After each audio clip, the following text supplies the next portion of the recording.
जो एजेंसियां हैं वो यही सवाल पूछ रही हैं। चर्चा के लिए इस वक्त मेरे साथ जुड़ चुके हैं डेलॉयट इंडिया के पार्टनर रजत वाही। रजत जी, बहुत बहुत स्वागत है आपका हमारे शो पर। क्या अनुमान है सर, पीक कब और उसके बाद वीक कब होगी महंगाई?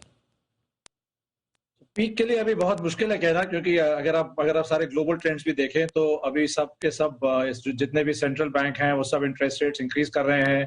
पहली बार 8 साल में मतलब इस तरह का स्लो स्टार्ट हुआ है। मैंने आज देख रहा था यूएस में कि स्टॉक मार्केट भी वहां पर भी काफी स्टॉक्स गिरे हैं, और 8 या 10 साल में ये पहली बार है कि ये इतना इतना इतना स्लो स्टार्ट हुआ है फर्स्ट थ्री मंथ्स में।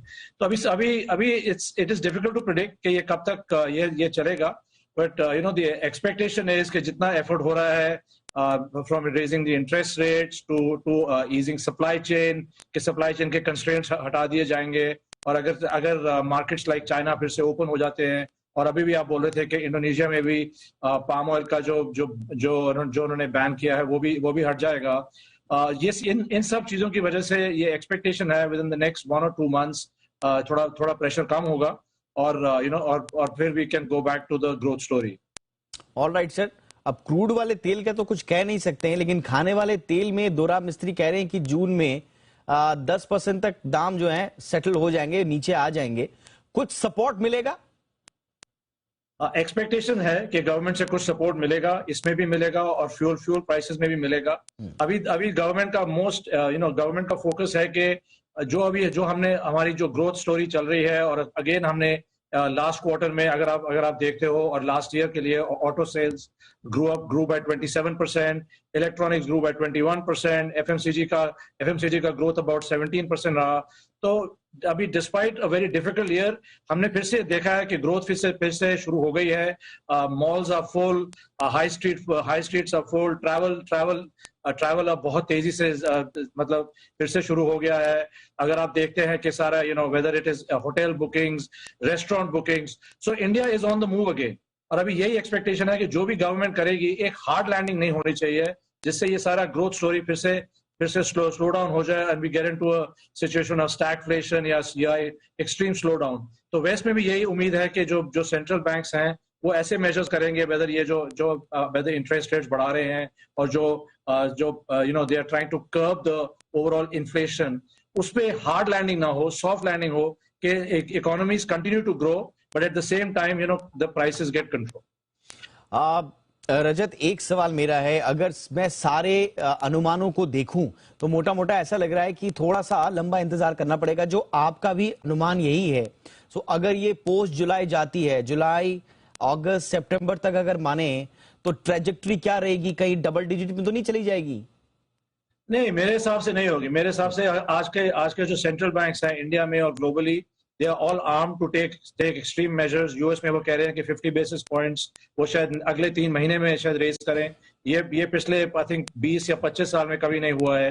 तो I think on all of these measures the banks are quite empowered के एक्शन लेने के लिए। At the same time, they don't want to overcorrect के we get into a state of recession.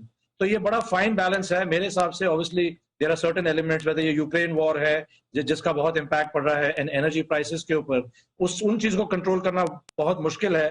But having said that, I think globally सारे banks, सारी organisations are sort of reorganising and insuring कि ये supply chain सारे खुल जाएं, के products सब कंट्रीज में आराम से फिर से एक बार मूव करें, and we don't have all the bottlenecks जो लास्ट 2 years में थे। सो मेरे हिसाब से ये 2 या 3 महीने के बाद ये कंट्रोल में आ जाना चाहिए।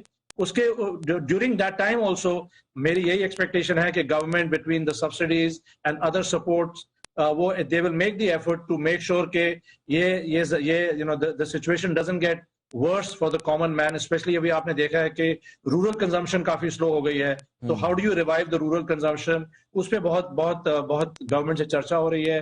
वो सब स्टेक होल्डर से भी बात कर रहे हैं कि कैसे वो रूरल कंजम्पशन को एक बार फिर से रिवाइव करें। अर्बन कंजम्पशन अभी भी स्ट्रांग है, ये के शेप रिकवरी है, where the urban markets have continue to do well for the last 6 months, and हम काफी स्ट्रांग रिवाइवल देख रहे हैं। रूरल में काफी स्ट्रेस है because of inflation. So the expectation is कि वो रूरल को एड्रेस करें, ये प्राइस हाइक को थोड़ा कंट्रोल करें, specially with support, so that the situation doesn't get verse. बिल्कुल। और कंजप्शन बेस्ड इकोनॉमी जो कि भारत की रही है, उसमें जो कंजप्शन है वो हर तरह से आना चाहिए। सिर्फ अर्बन इलाकों में ही कंजप्शन ज्यादा होगा, रूरल में नहीं होगा, तो एक गैप वहां पर बना रहेगा। लेकिन एक बड़ी ट्रिकी सिचुएशन है रजत, वो ये कि बार बार ये कहा जा रहा है कि ये सप्लाई साइड का इशू है जो इन्फ्लेशन की वजह से हुआ है। सप्लाई जो क्रंचेस हैं, डिमांड साइड का उतना नहीं है। लेकिन हम देख रहे हैं कि डिमांड भी एक तरह से बूस्ट अप कर रही है। टिकट्स नहीं मिल रहे हैं। आप एयरपोर्ट्स पे चले जाइए तो वहां पर तो इतनी जबरदस्त भीड़ है। सो ये इस सिचुएशन को कैसे आप डिमांड और सप्लाई के बीच में इन्फ्लेशन का जो मेन ट्रिगर है उसको क्या मानते हैं? नहीं, मेरे हिसाब से देखो, जो सप्लाई चेन कंस्ट्रेंट्स थे लास्ट 2 years में बिकॉज ऑफ लॉकडाउन एंड सारा का सारा डिस्टर्ब हो गया, a lot of that has been addressed now. Companies have figured out कि सप्लाई में कैसे, मतलब whether it is finding new source of supplies, de-risking from markets like China and finding other markets. India का बहुत बहुत बड़ा role रहा है, बाकी सारी कंट्रीज का है। सो वो सारा अब काफी तरफ से एड्रेस हो चुका है। और अभी आप देख रहे हैं कि whether it is shortage of chips, shortage of all of those, lot of those things are being addressed already.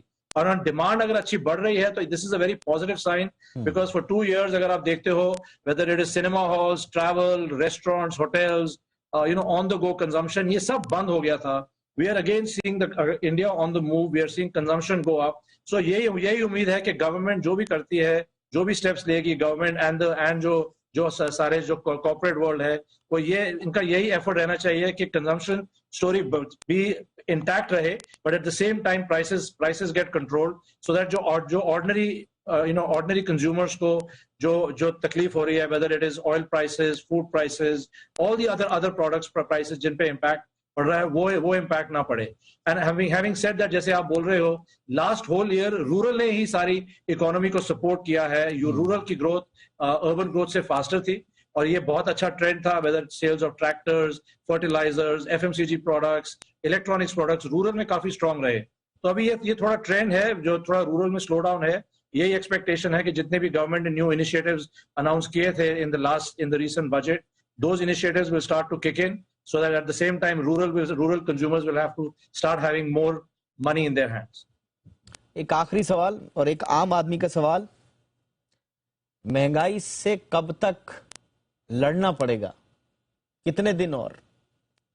रजत, ये तो बहुत ही मुश्किल काम है। अगर मैं आपको ये अगर मैं इस सवाल का जवाब दे सकता तो मैं स्टॉक मार्केट में I would have been the biggest expert. I think that my sense is कि ये अभी एटलीस्ट 1-2 महीने की ये तकलीफ तो है, बट ये भी होप है कि गवर्नमेंट का जो रिएक्शन है वह बहुत जल्द रहा है। Already the interest rates have gone up, और बाकी भी काफी चर्चा चल रही है how to ease the problem for the common man. So मेरी एक्सपेक्टेशन है कि अगले 1-1.5-2 महीने में ये काफी सारे एरियाज को एड्रेस कर लेंगे। बहुत बहुत शुक्रिया रजत, आपने हमारे लिए वक्त निकाला, और ये महंगाई का जो पूरा मोर्चा है इस पर आपने बहुत अच्छे तरीके से रोशनी डाली। Thank you so much for this analysis. Thank you so much. Thank you.